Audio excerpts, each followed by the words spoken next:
Hello, and welcome to Jennifer Reynolds EA. The purpose of this channel is to educate the entrepreneur and those who work for them. And today we are on episode number 2, the simplest way to keep your records. So while keeping your business records, there are a few things that you need to keep in mind. Number 1 is that the IRS is not technologically advanced. They are still expecting to see original receipts and original signatures. Not all the time, but often. Okay, and number 2 is that your bank statements and your credit card statements are not proof of an expense. They will not help you in any way, shape, or form in the event that you are audited.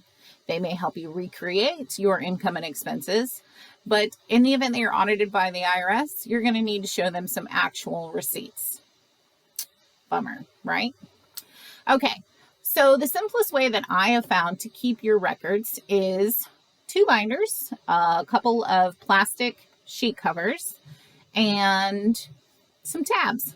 And the tabs are actually optional. You're going to put everything in date order with the newest stuff on top, so you don't even need the tabs if you don't want them. Okay, so in the first binder, what you're going to put in there is your contracts and permanent documents. So these are documents that you have to keep over a year.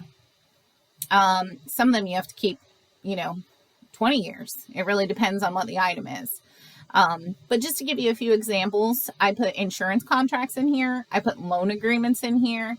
I put titles to vehicles in here.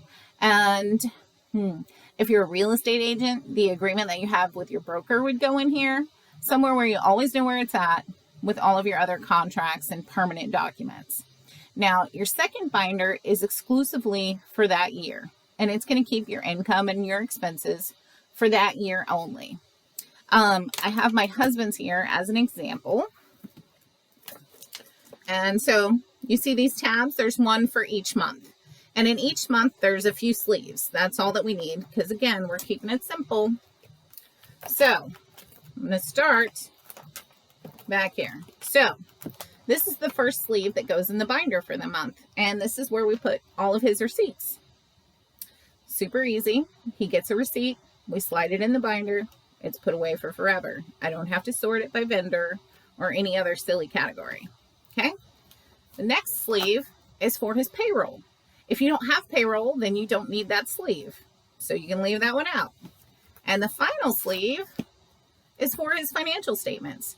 So if you have financial statements that you receive from your accountant, great. If you don't, your bank statement, your credit card statement would all go in this sleeve. You don't receive them until the month is over, which is why they're on the top.